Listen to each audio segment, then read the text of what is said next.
গভীর রজনীতে যখন সমস্ত মানুষ ঘুমায় যায়, বান্দা যদি যায় নামাজ বিছাইয়া নিজের জীবনের গুনাহের প্রতি অনুতপ্ত হইয়া চোখের পানি ছেড়ে দিয়ে আল্লাহ পাককে বলে ডাক দিয়া বলে, মালিক জীবনে অনেক গুনাহ করেছি, অনেক পাপ করেছি, ও মালিক তুমি যদি আমাকে ক্ষমা না করো আমি কার দরবারে যাব, কার কাছে যাইয়া ক্ষমা চাইব? তুমি ছাড়া আমার তো কোনো মালিক নাই, তুমি ছাড়া আমার তো কোনো প্রভু নাই। আল্লাহ পাক রব্বুল আলামিন ওই বান্দার জীবনের সমস্ত গুনাহকে মাফ করে দিবেন, বলেন সুবহানাল্লাহ। হযরত মূসা আলাইহিস সালাম একদিন আল্লাহকে জিজ্ঞাসা করলেন, আল্লাহ এই যে তামাম দুনিয়াতে আপনি অসংখ্য অগণিত মানুষ সৃষ্টি করেছেন, এক একজন মানুষের স্বভাব চরিত্র এক এক রকম। কোন মানুষ আপনাকে ভালোবাসে, আপনার কাজ করতে ভালোবাসে, আবার কিছু কিছু মানুষ আছে আপনার নাফরমানি করতে ভালোবাসে। অনেক মানুষ আছে নেককার, অনেক মানুষ আছে গুনাহগার। এই তামাম দুনিয়ার মধ্যে সবচেয়ে বেশি গুনাহগার কোন ব্যক্তি, ওই ব্যক্তিটাকে আমি একটু দেখতে চাই। আল্লাহ পাক রব্বুল আলামিন হযরত মূসা আলাইহিস সালামকে ডাক দিয়ে বললেন, মূসা অমুক রাস্তার পাশে গিয়ে তুমি দাঁড়াও, ওই রাস্তা দিয়ে সকালবেলা সর্বপ্রথম যেই লোকটা হেঁটে যাবে ওই ব্যক্তি হলো তামাম দুনিয়ার মধ্যে সবচেয়ে বড় গুনাহগার। হযরত মূসা আলাইহিস সালাম সেই রাস্তার পাশে দাঁড়াইলেন। দাঁড়ানোর পর কিছুক্ষণ পর দেখলেন একটা মধ্যবয়সী লোক, তার কাঁধের উপরে ছোট্ট একটা বাচ্চাটাকে নিয়ে হেঁটে হেঁটে যাইতেছে। মূসা আলাইহিস সালাম বুঝতে পারলেন যে এই লোকটাই তামাম দুনিয়ার মধ্যে সবচেয়ে বড় গুনাহগার। কিছুক্ষণ পর হযরত মূসা আলাইহিস সালাম আবার আল্লাহকে প্রশ্ন করলেন, আল্লাহ তামাম দুনিয়ার সবচেয়ে বড় গুনাহগারকে দেখলাম, তামাম দুনিয়ার মধ্যে সবচেয়ে নিষ্পাপ ব্যক্তিকে, যার জীবনে কোনো গুনাহ নাই, ওই ব্যক্তিটাকে একটু দেখতেছে।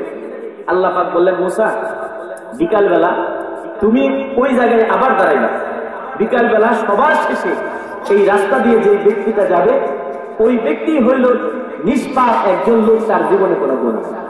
মূসা আলাইহিস সালাম বিকালবেলা সেখানে দাঁড়িয়ে রইলেন।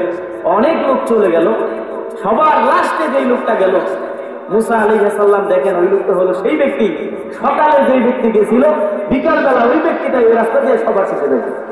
মূসা আলাইহিস সালাম তো আশ্চর্য হয়ে গেলেন, আল্লাহকে জিজ্ঞেস করলেন, আল্লাহ সকালবেলা একজন ব্যক্তি তামাম দুনিয়ার সবচেয়ে বড় গুনাহগার হয়ে গেল, আর বিকালবেলায় সে নিষ্পাপ মাসুম হয়ে ফিরে যেতেছে, কারণটা কি? আল্লাহ পাক রব্বুল আলামিন হযরত মূসা আলাইহিস সালামকে ডাক দিয়ে বললেন, মূসা আমার এই বান্দা ওই যে দেখো পাহাড়, ওই পাহাড়ের কাছে তার একটা ক্ষেত আছে, ওই ক্ষেত দেখভাল করার জন্য সে সকালবেলা সেখানে গেছিল। তার কাঁধে যে একটা ছোট্ট বাচ্চা, সেটা তার সন্তান। ওই সন্তানকে নিয়ে যখন সে তার ক্ষেতের কাছে গেল, তখন তার সন্তান পাহাড়ের বিশালতা দেখে তার বাবাকে জিজ্ঞাসা করলো, বাবা এই পাহাড়টা কত বড়? তখন বাবা তার বাচ্চাকে বললেন, হে আমার ছেলে শোনো, এই পাহাড়টা অনেক বড়, অনেক বড়। ছেলে আবার জিজ্ঞাসা করলেন, বাবা এই পাহাড়ের চেয়ে বড় কি আর কিছু নাই? বাবা তখন ডাক দিয়ে সন্তানকে বলতেছে, হ্যাঁ এই পাহাড়ের চেয়ে বড় আরো কিছু জিনিস আছে, সেটার নাম হলো সাগর। সন্তান আবার জিজ্ঞাসা করলেন, বাবা সাগরের চেয়ে কি আর বড় কোনো জিনিস নাই? তখন বাবা বলতেছে, হ্যাঁ সাগরের চেয়ে বড় আছে, সেটা হলো আকাশ। সন্তান আবার জিজ্ঞাসা করলেন, আব্বা আচ্ছা আকাশের চেয়ে কি বড় আর কোনো জিনিস নাই? তখন ওই লোকটা চোখের পানি ছেড়ে দিয়ে সন্তানকে বলতেছে, হে আমার সন্তান তুমি শোনো, এই আকাশের চেয়ে বড় হইল আমার গুনাহ, আমার পাপ, আমার গুনাহ, আমার পাপ, আমার পাপ আকাশের বিশালতার চেয়েও বড়। তখন ছোট্ট বাচ্চা পাপ কি জিনিস তো বুঝে না, বাবাকে জিজ্ঞাসা করে, বাবা আচ্ছা তোমার পাপের চেয়ে বড় কি আর কোনো জিনিস নাই? তোমার পাপের চেয়ে বড় কি আর কোনো জিনিস নাই?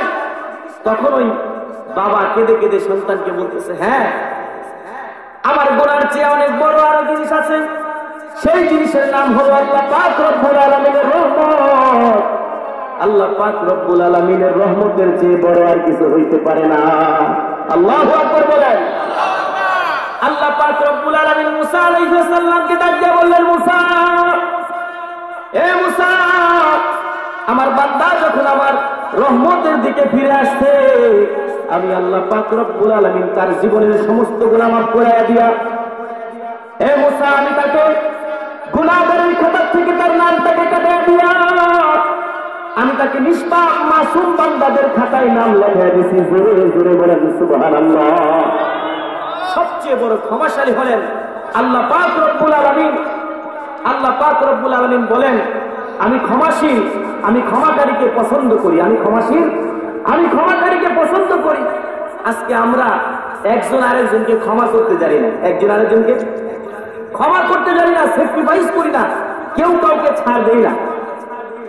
এই জন্য আমাদের সমাজের মধ্যে এমন অবস্থা যে একজন আরেকজনকে দেখতে পারি না। ভাইয়ে ভাইয়ে কুন্দল, এলাকা নিয়ে কুন্দল, সমাজ নিয়ে কুন্দল, বংশ নিয়ে কুন্দল। কথা বলেন ঠিক না? আল্লাহ নবী সাল্লাল্লাহু আলাইহি ওয়াসাল্লাম বলেছেন, ইন্নাল্লাহা লা ইউহিব্বুল মুতাকাব্বিরিন। আল্লাহ পাক রব্বুল আলামিন অহংকারী ব্যক্তিকে পছন্দ করেন। অহংকারী ব্যক্তিকে কি করেন না? পছন্দ করেন না। একজন মানুষ যদি তার দিলের মধ্যে অহংকার থাকে, হিংসা থাকে, তার কোনো ইবাদত আল্লাহর দরবারে কবুল হবে না। তার কোনো ইবাদত আল্লাহর দরবারে কবুল হবে না। এই জন্য দিল থেকে অহংকার, হিংসা, কুন্দল এগুলা দূরে সরাইয়া দিয়া আল মুসলিম ও আখুল মুসলিম, মুসলমান মুসলমানের ভাই, একতার বন্ধনে আবদ্ধ হতে হবে। কথা বলেন ঠিক না? একজন আরেকজনকে স্যাক্রিফাইস করতে হবে, একজন আরেকজনকে ক্ষমা সুন্দর দৃষ্টিতে দেখতে হবে, একজন আরেকজনকে মার্জনা করতে হবে। তবেই আল্লাহ পাক রব্বুল আলামিন আমাদের উপরে রহমত বর্ষণ করবে। মুসলমান তো তার নাম যে মুসলমানি পুয়াদ গর্দান নিহাদান। মুসলমান তো তাকেই বলা হয় যে ব্যক্তি তার সর্বস্ব যা কিছু আছে সবকিছু আল্লাহর জন্য অর্পণ করে দেয়। হযরত হাসান বসরি রাহমাতুল্লাহি আলাইহি এই মুসলমান কাকে বলা হয়, মুসলমান কাকে বলা হয় এর একটি উদাহরণস্বরূপ একটা ঘটনা উল্লেখ করছেন। হাসান বসরি রাহমাতুল্লাহি আলাইহি একদিন বাজার থেকে একটা গোলাম কিনে নিয়ে আসেন। গোলামকে ডাক দিয়া বলে, গোলাম তোমার নাম কি? গোলাম বলে, হুজুর গোলামের তো কোনো নাম হয় না, মনিব গোলামকে ভালোবেসে যেই নামে ডাকবে সেটাই গোলামের নাম। হাসান বসরি রাহমাতুল্লাহি আলাইহি আশ্চর্য হয়ে গেছে। আমি তাকে জিজ্ঞাসা করলাম নাম, সে বলতেছে যে মনিব গোলামকে পছন্দ করে যেই নামে ডাকবে সেটাই গোলামের পছন্দের নাম। হাসান বসরি রাহমাতুল্লাহি আলাইহি বলেন, আচ্ছা তুমি কোন খাবারটা খাইতে বেশি পছন্দ করো? কোন খাবারটা খাইতে বেশি পছন্দ করো? তখন ওই গোলাম ডাক দিয়ে বলতেছে, হুজুর গোলামের কোনো পছন্দের খাবার হয় না, মনিব পছন্দ করে গোলামকে যেই খাবার খাইতে দেয় সেটাই গোলামের পছন্দের খাবার। হাসান বসরি রাহমাতুল্লাহি আলাইহি গোলামকে আশ্চর্য হয়ে জিজ্ঞাসা করে, গোলাম গোলাম তোমার গায়ের মধ্যে সবচেয়ে কোন পোশাকটা পরতে তোমার পছন্দ লাগে, ভালো লাগে? গোলাম তখন ডাক দিয়া বলে, হুজুর গোলামের কোনো পছন্দের পোশাক হয় না, গোলামের কোনো পছন্দের পোশাক হয় না। মনিব পছন্দ করে গোলামকে যেই পোশাক কিনে দেয় সেটাই গোলামের জন্য উত্তম পোশাক, পছন্দের পোশাক। হাসান বসরি রাহমাতুল্লাহি আলাইহি গোলামের মুখ থেকে এই ধরনের উত্তর শুনে অজ্ঞান হয়ে অচেতন হয়ে পড়ে গেছেন। কিছুক্ষণ পর যখন হুঁশ ফিরে আসছে, হাসান বসরি রাহমাতুল্লাহি আলাইহি গোলামকে ডাক দিয়ে বলে, গোলাম আমি তোমাকে আজাদ করে দিলাম। গোলাম বলে, হুজুর আপনি আমাকে আজাদ করলেন কারণটা কি? তখন হাসান বসরি রাহমাতুল্লাহি আলাইহি ডাক দিয়ে বলে, গোলাম তোমাকে আমি কয়েকটা প্রশ্ন করেছিলাম, তুমি প্রত্যেকটা প্রশ্নের উত্তরে আমার রবকে তুমি চিনায়া দিছো, আমার মালিককে তুমি চিনায়া দিছো।